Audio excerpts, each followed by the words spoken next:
往往啊，就是那些追求完美的人更容易孤独终老。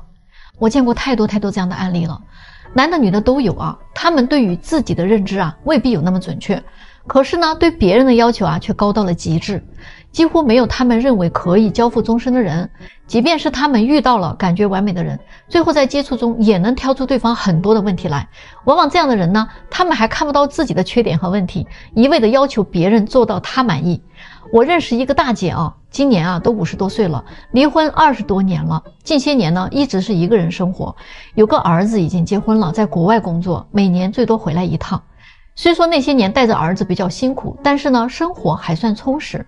可是最近这几年吧，他退休了，特别是儿子在国外结婚之后，刚开始呢退休生活的那2年啊，过得还算是很惬意的，也不打算啊再找什么老伴儿了。他想着自己这么多年都过来了，老了还找个男的去伺候啊，犯不着。但是前不久啊，他在家里摔了一跤啊，撞到了头部，他忍着痛啊，自己打电话给医院求助。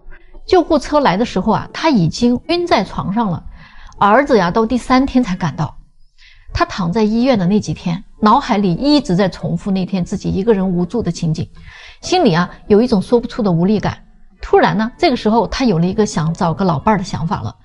他今年啊才55岁啊，大姐呢保持的还很好，身材高挑，皮肤白皙，没啥皱纹啊，还挺有弹性的，身体总体来说还是很好的。他说未来30-40年啊，一个人过确实不太现实，于是呢就开始张罗着呢给自己找个老伴儿啊这样的事情了。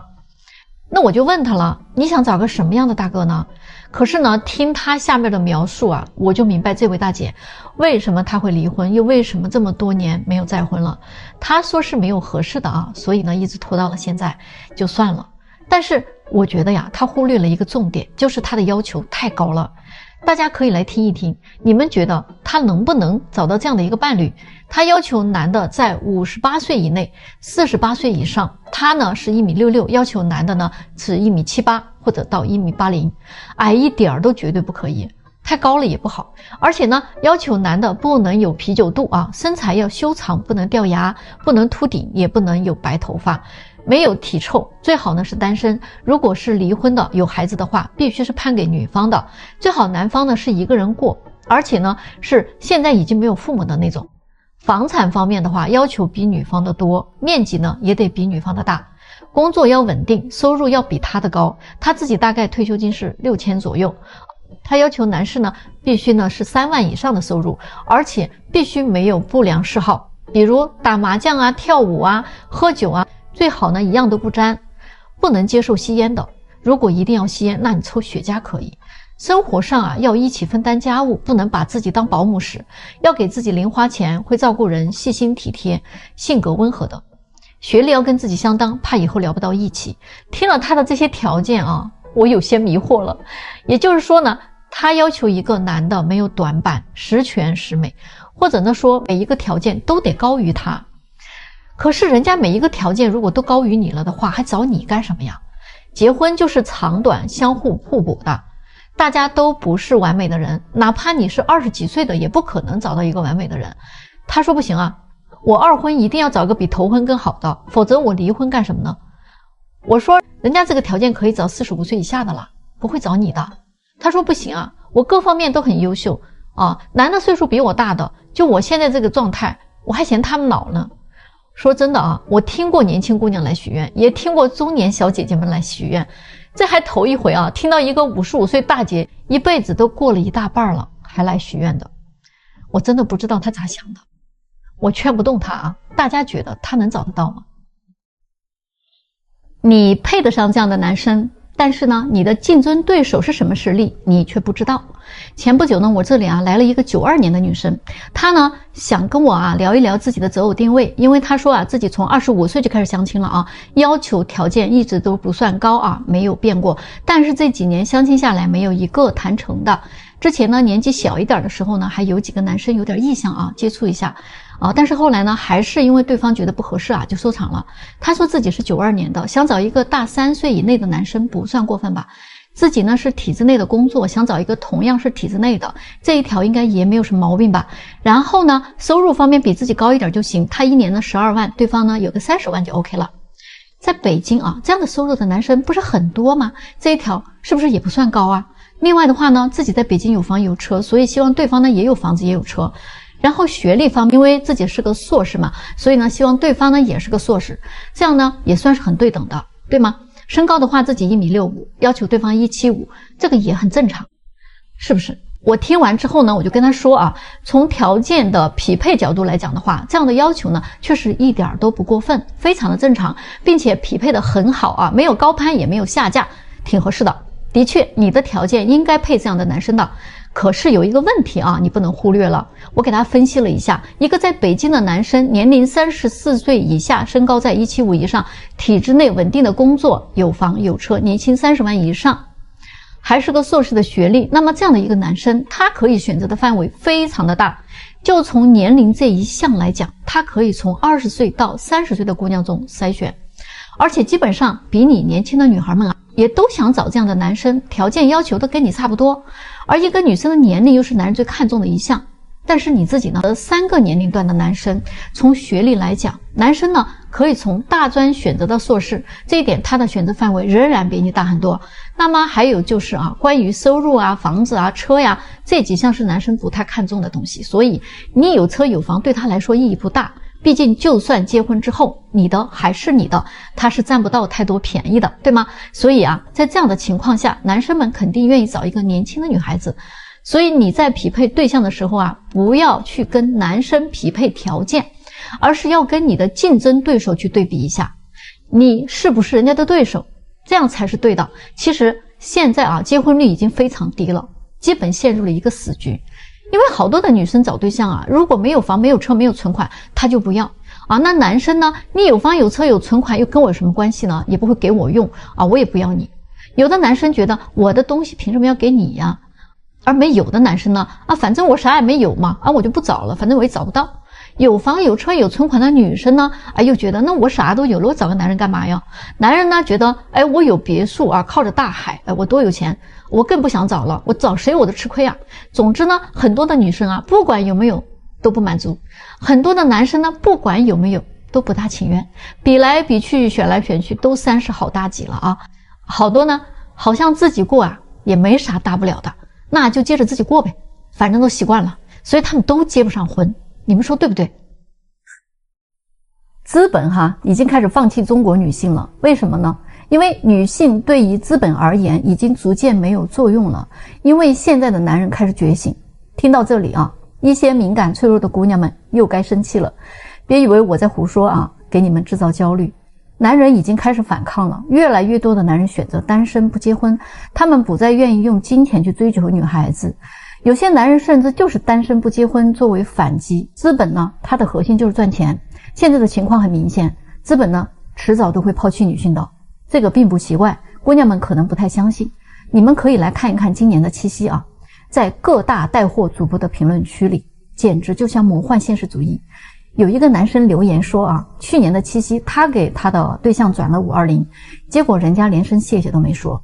那今年呢，他就什么都不表示了。我就问各位在直播间的男人们，如果是你在520的时候收到了520元，你有什么反应？评论区里边几乎所有的男生都在呼应他啊。那我会感觉自己很幸福啊，幸福的不得了啊。还有一个男人啊说，口罩的那3年，我和媳妇儿双双下岗啊，他在家里呢也没做什么，我呢为了养家糊口出去找各种兼职，我媳妇儿根本就理解不了这份辛苦，真事儿啊。他除了清明节不收礼物之外，其他的节日都必须有礼物的，仪式感必须有，没饭吃了都得有。每一次都要跟我天翻地覆的闹腾，而且还每一次都拿离婚来威胁我。最后呢，我真的是受够了太累了。这些被资本洗脑的爱情观，不知道作死了多少的家庭。后来我干脆同意离婚了。后半辈子我为自己活别提多惬意了。我的钱我花在自己身上不香吗？我取悦我自己不香吗？这样也算没有白来人间一趟吧。这些可能正是很多男生的辛酸写照。你能听出点端倪了吗？我为什么说资本会放弃女生了呢？因为聪明的男生觉醒了。经济时代已经不存在了，男生赚的钱更愿意花在自己的身上，取悦自己，他们不再想去用钱取悦女人婚姻作为女生敛财和跳跃的工具已经开始溃烂和被人放弃了。因为男生不再想配合了。根据数据统计，从2021年开始，中国单月消费1000元以上的男性数量已经远远超越女性的人数了。别看男生平时不怎么花钱啊，但是他们只要花起钱来都是大笔大笔的钱，几十万买个车，5、6万买个滑雪板啊，上万的钱给自己的游戏充币啊，改装一下车，去世界各地滑雪，到各大海洋潜水。其实男生们一直不缺钱，只是呢之前为了追求女性而低下了身段而已。那现在他们开始觉醒了啊，好好的爱自己吧，取悦自己吧，不再维持金钱恋爱了。所以这些活不起的姑娘们啊，再想用钱来考验男生的真心啊，已经开始行不通了。咱们还是认认真真的谈恋爱好吗？以后啊，从男人这里捞钱的机会啊，可能只能碰运气了。大家觉得我分析的对吗？别忘了给我点个赞哦。天天啊，我这儿都有来许愿的人，天天啊都有那些大白天梦游的人，做着梦啊就飘过来了啊，他们真的是把我这当寺院了。之前呢有一个40岁的博士后女士啊，要找年龄相仿的成功人士，不接受个子太矮长得太丑的，不接受离异带孩子的，不接受体制内的啊，嫌弃人家挣得太少了。她呀还是个丁克，不喜欢孩子，更不想生孩子。我记得我当时就拒绝她了啊，我明确的跟她说，跟你年龄相仿的成功人士，40多岁的男人正是男人的黄金年龄，人家还那么优秀的话啊，是不可能找你的。有大把的30岁以下的女生愿意跟他结婚，给他生孩子。你呢，年龄已经这么大了，就这一项都不在人家的选择范围内，更何况你还是个丁克，不想生孩子。也就是说，你想让一个成功的优秀男士娶你回去啊，过着锦衣玉食的生活，但是呢，你花着他的钱，过着他给你的贵妇生活，但是你还不想给人家生个孩子。更何况啊，这一类优秀男人啊，没有几个不想要孩子的，要不然他的财富和优秀基因怎么传承下去呢？你这是在挑战人性，知道吗？所以你这个想法完全不靠谱啊。结果他就很不服气啊，起来反驳我啊，说那不一定啊，我也优秀啊，我也有优秀的基因啊，有几个女生能读到我这个学历的，说明我的智商高啊，我有有趣的灵魂呐。那小姑娘多浅薄，大部分都是图他钱嘛。我不会啊，我肯定会成为他的精神伴侣啊。如果非要个孩子，我也能接受代孕。天哪，我当时就跟他说啊，亲爱的，门在那边，你出门右拐，走到路的尽头有一个寺院，你呢去烧个香许个愿行吧。结果好吧，最近又来了一个搞不清自己几斤几两的38岁的离异女，说自己是清华这个系统的所以呢想要找一个清华的老师或者教授啥的会比较有共同语言。自己呢是未婚，但是生育了一个男孩，已经有10岁了。然后呢希望对方有孩子，或者是不想要孩子，自己是不想再生了，这个年龄基本上只能做试管了实在不想折腾。说自己的容貌保养的特别好看上去只有25岁左右。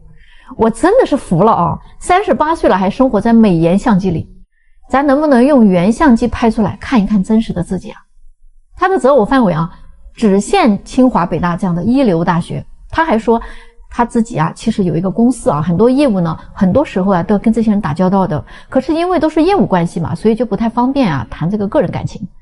所以希望通过我那这位我也立马就拒绝了我就跟他说，你天天都在接触这些人，你都成不了，那你来我这里就能成吗？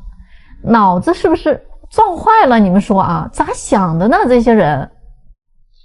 女生你别总是奇怪现在男生谈恋爱不积极说人家好像都不想谈恋爱，都不想结婚的样子。其实他不是不想谈恋爱，不想结婚，他只是不想跟你谈恋爱结婚因为现在有好多的女生谈恋爱他这个恋爱观不太对。男生主动就说人家是舔狗跟你讲道理呢，说人家 PUA 你，谈未来呢，说在给你画大饼，张口闭口要找1.8米以上的以前送个花都觉得很浪漫，现在动不动就是大牌奢侈品，不然都不配做你的男朋友。以前呢过个生日都很珍贵，现在呢恨不得天天都过情人节。虽然我也是个女人，但是我都觉得现在的男生挺难的。现在的女生就是你不找他，他就不找你你主动呢，他就可以跟你聊聊，然后如果你对他冷淡的话他也就不愿意理你了。其实现在的男生真的挺累的，甚至有一些女孩子她就是不那么爱这个男生的，她就是把人家当做一个供养者，一个免费的劳动力，最后呢还得忍着哄着捧着安慰着，到了最后他如果遇到个喜欢的就跟别人跑了。男生呢落一个一无所有，没有结果。他们当然受伤了。有个男生说啊，我已经单身3年了，我觉得可能是现在这个恋爱环境对男生是不太友好的。现实生活中啊，包括网上一直都在教啊，男生你要如何去讨好女生啊，谈恋爱的时候呢，让男生不要对女生生气啊，甚至呢不要去跟女友讲道理。结了婚你就要好好认真挣钱养家了啊，在老婆面前低声下气的才是好男人。说实话啊，如果我是个男人啊，我也会被劝退的。你就别说结婚了，谈个恋爱我都不想。为什么男生越来越不主动啊？对吧？每天工作很忙，没时间精力再去哄女朋友的。你要是很喜欢一个女生啊，都不用去追她，就不应该去追女生。爱是双向奔赴的，单方面的追求不合理。你喜欢的女生，她身边也不缺乏对她好的人，你应该用你的闪光点去吸引她，而不是你一味的去讨好她啊。如果你没有明确一个女生是不是喜欢你，那你就付出那些东西，只会让她觉得反感，觉得你在纠缠。而且呢，现在的女孩子啊，谈恋爱首先看条件，你要是根本就不符合人家条件的话，就算你花光了所有啊，你也就是个舔狗。所以呢，为什么还要去追呢？太多女生啊，在生活的方方面面的消费需求都很高，但是呢，真正自己买单的女生少之又少，大多数都是转向男生啊，获取代表着爱的各种商品。男人就是一台供养机器，而且还被很多的情感博主啊亲切地称之为饲养员。他们几乎成为了一个提供物质的工具人，不必在乎感受和需求。可是男人真实的想法是什么呢？就是如果没有女人和家庭，大多数男人根本就不在意自己到底有没有钱，因为自己也不需要花多少钱。大家都知道啊，现在赚钱有多难。一个男生省吃俭用的给女生买几百块钱的口红或者化妆品，根本就算不上什么，甚至还会被女生嫌弃啊。那既然自己又算不上什么高质量的男性啊，干脆躺平得了。经济这么差的情况下，生存都很艰难，哪还有多少闲钱啊去讨好女生呢？一边是扛着付出的经济上的压力啊，一边呢又是被资本洗脑的人。理性点说啊，男生还有什么动力和资格去追求爱情呢？所以我们还不如集体觉醒啊，结束这场游戏才是唯一的选择。你们觉得他说的对吗？啊，别忘了点个赞讨论一下哦。到我这儿来的女生啊，她们最喜欢问的一句话就是，哎呀，老师有没有条件好一点的呀？啊，能不能介绍一个有房有车啊，工作稳定的呢？啊，那如果是在私企工作的话，有没有100万以上收入的呢？或者说他自己当老板的，那就更好了。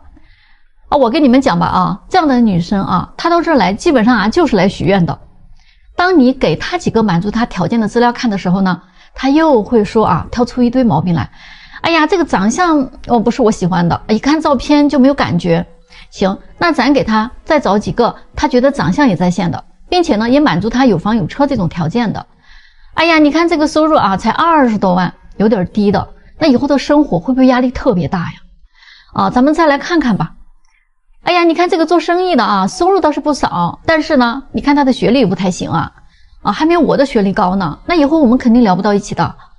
好吧，那咱们就再给他找一找学历也满足他条件的，最后呢，终于找到了有房有车、学历高、长相好，甚至收入都很在线的男人啊。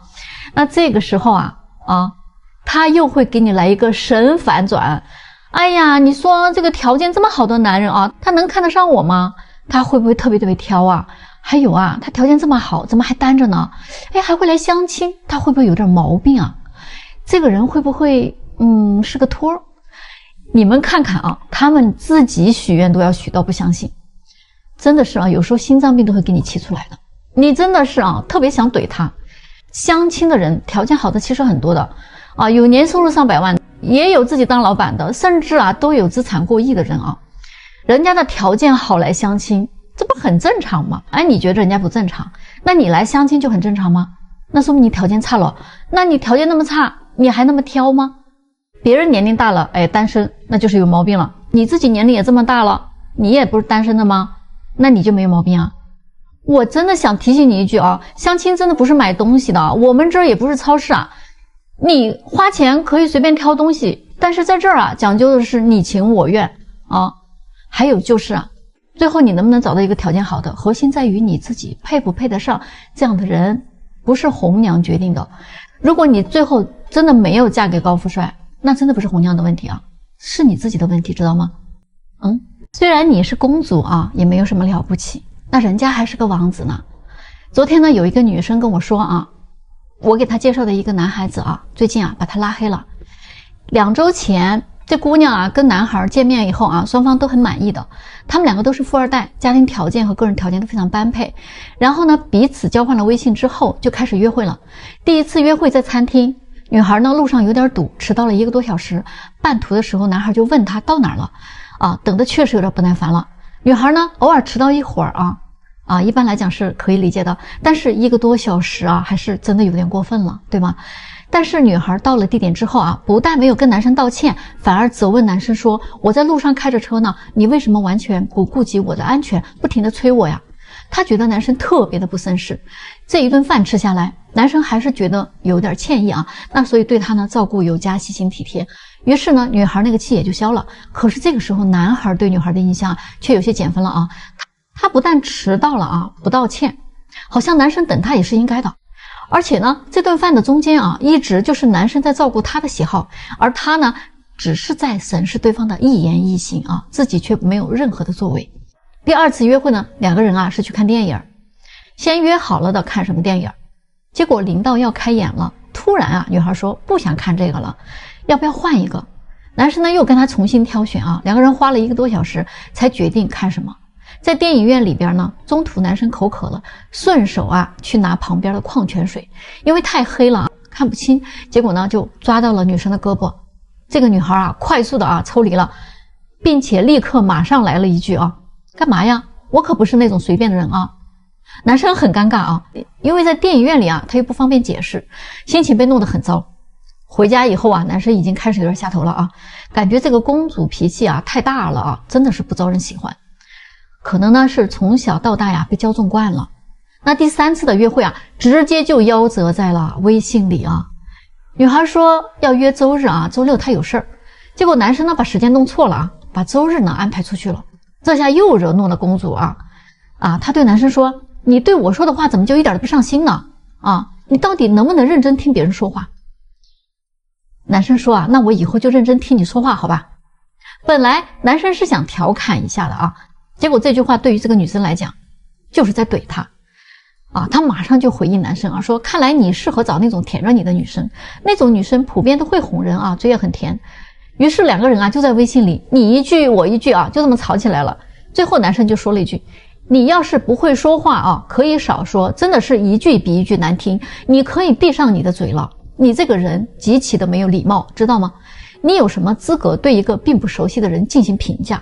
你是一个做事情没有计划随意更改什么事情都要以自我为中心的人，迟到了都不懂得道歉，也不懂得赞美别人，总是在找别人的问题，放大矛盾点，还喜欢随意评价别人的人。说完之后呢等这个姑娘打了一长串文字发过去的时候发现自己已经被对方妥妥的拉黑了。这个时候这姑娘就开始对我说了哎呀，我发现现在的这些条件好一点的男生简直太膨胀了，看不清楚自己是不是都以为自己配得上我呢。他们也不想一想，像我这样的女孩子在他们的现实生活当中和生活圈子里是很难接触得到的好吗？你们觉得这2个人到底谁对谁错呢？你们怎么看这个事儿？来，咱们到评论区聊一聊吧。